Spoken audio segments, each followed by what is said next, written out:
Hello everyone. At the last lecture, we seen a torque on current loop in which we determine the equation of torque. The equation is tau is equal to NAB sine of theta. Then in this magnetic effect due to electric current, the next point is moving coil galvanometer. We already studied the voltmeter is the useful to measure the potential difference. Ammeter is measure to the current. Potentiometer is also used to potential difference, determination of potential difference. Then in this point, moving coil galvanometer is also used in this previous chapter for the shows the deflection or determine the null deflection null point by using the meter bridge and the potentiometer.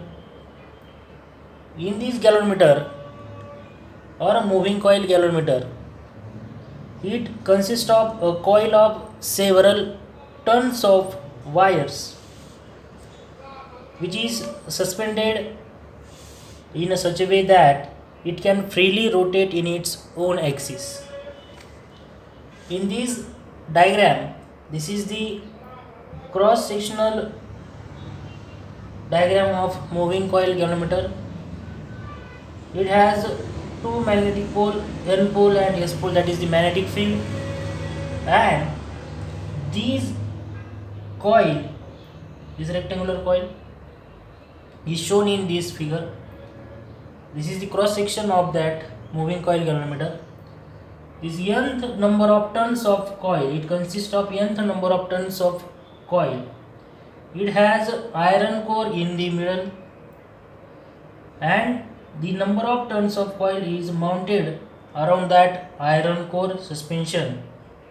This is the upper suspension. These coil also suspended to the rigid supports for due to the rotation on its own axis.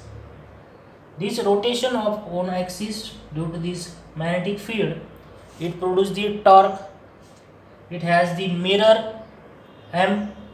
This is the upper suspension, middle one is the iron core. These are the number of turns of coil mounted, that is the moving coil. This is the another lower suspension, it is the phosphorus bronze wire coil, and this also connected to the deflection point of the galvanometer. The function of this galvanometer is when the small current are also passing through this galvanometer, it shows the large deflection. When the current is passing through this galvanometer coil, it is rotating its own axis and the spring are also rotating in own axis due to produce the torque, and this deflection point. It shows the deflection of that how current is passing or how many current is passing through the galvanometer or the given electronic circuit. Therefore, when the current is passing through this coil, its rotate in its own axis is produce the torque, and we know that this torque is equal to tau is equal to NAIB or NIAB. This N is the number of turns of coil, I is the current passing through this coil, A is the area of that coil, and B is the magnetic field, uniform magnetic field of that coil. Then firstly, current passing through this moving coil galvanometer, it rotates in its own axis, they produce the torque, and this torque is equal to tau is equal to NAB. Then restoring torque. What is the restoring torque? When the current is off, then these rotating coil, it's again restore in own position. Its firstly position, regular position, initial position, and then it produces again the torque, and this torque is also the restoring torque, and this restoring torque is also directly proportional with the phi. What is phi? Phi is the deflection. Here the deflection of that moving coil is denoted by the phi, and this restoring torque is directly proportional to the phi. Restoring torque means what? When the current is off, this coil is again restored in its initial position. ती परत त्याच्या original position मध्ये येते, and is equal to k phi. K is the proportionality constant. K is the proportionality constant. Then this K is the proportional constant, or it is called as torsional constant of that spring. Torsional constant of that spring, and therefore this restoring force is equal to that torque. This K phi is equal to NIAB. This restoring force, or this is also the given torque.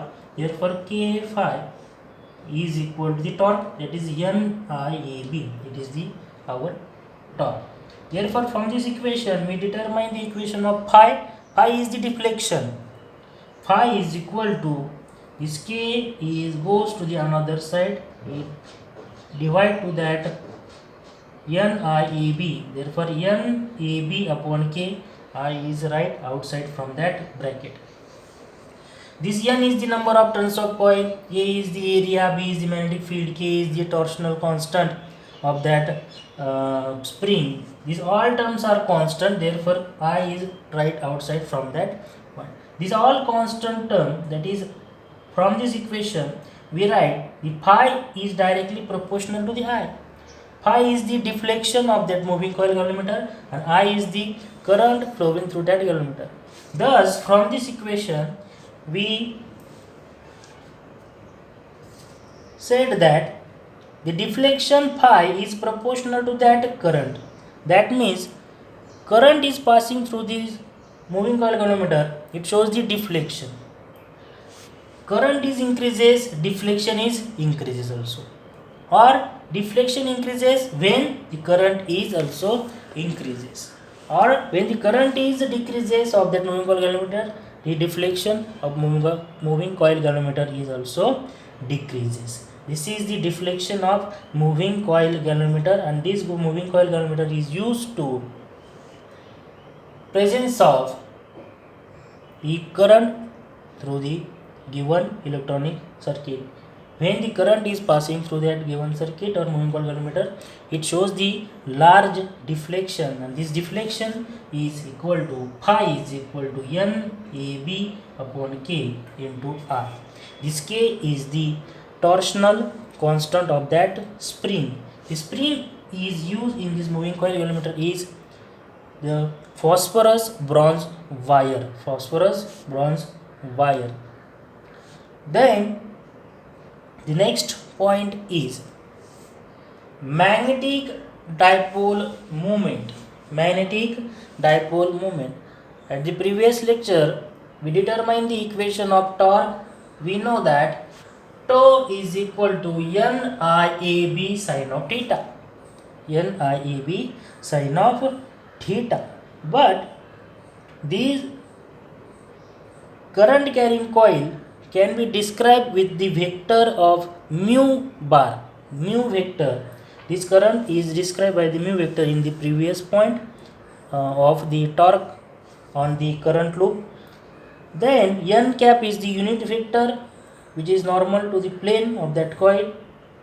Therefore these tau is equal to NIAB sin theta. Here the value of mu is NIA.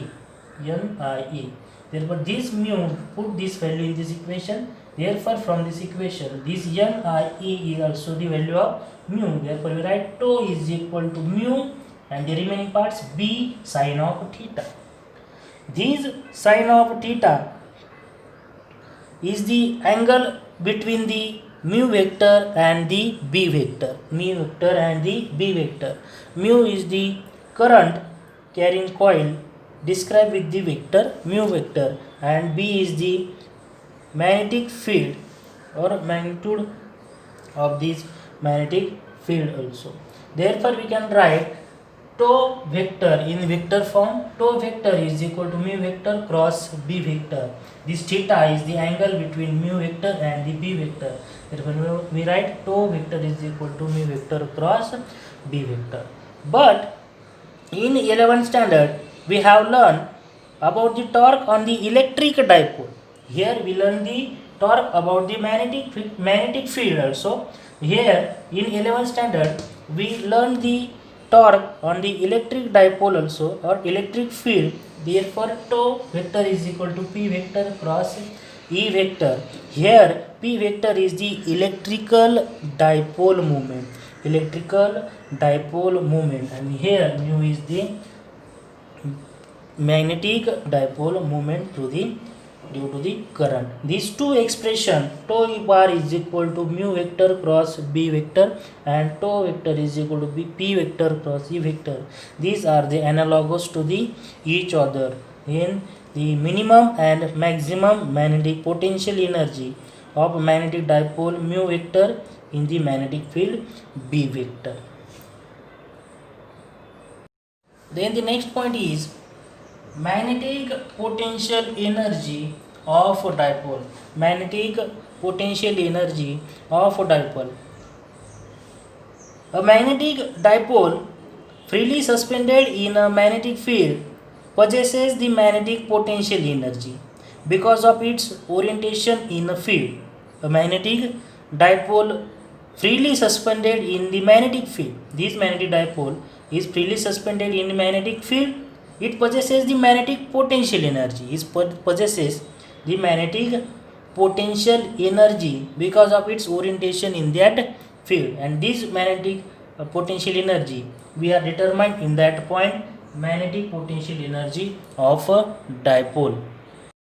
Hence, this magnetic dipole, due to the suspended freely in magnetic field, it produces the magnetic potential energy because of the orientation in that field. Hence, the potential energy is denoted by U.